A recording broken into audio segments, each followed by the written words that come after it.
Ga symbolizes vidya, knowledge. నా అనగా విజ్ఞానము. Na, the spiritual knowledge, vijnana. బుద్ధి విజ్ఞానమునకు అధిపతి Ganapati. Ganapati is the master of intellect and spiritual knowledge. గణాలకు అధిపతి అయినటువంటి వాడే Ganapati. Ganapati is the master of ganas. అనేక గణములు జగత్తును పోషిస్తూ ఉంటాయి.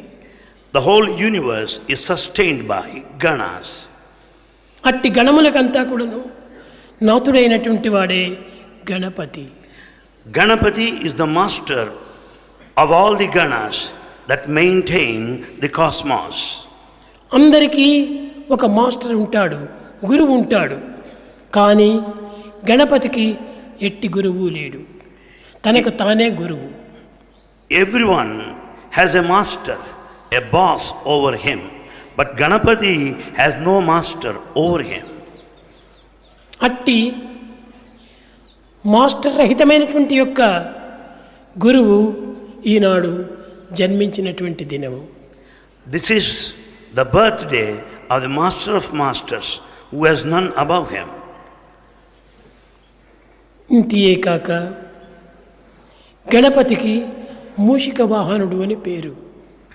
Ganapati has another name, Mushika Vahana, who has Mushika the mouse managa as chariot. రాత్రికి చిహ్నము.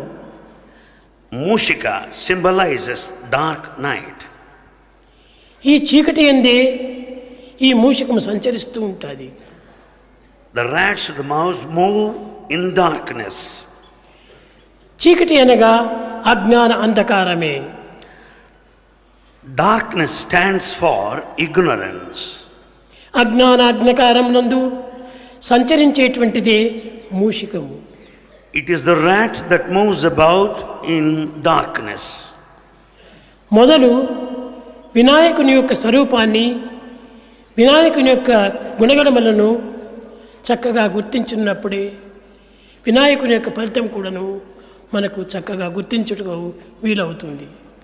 It is quite possible to have the fulfillment in the worship of Vinayaka when once we understand the inner significance and the nature of Vinayaka.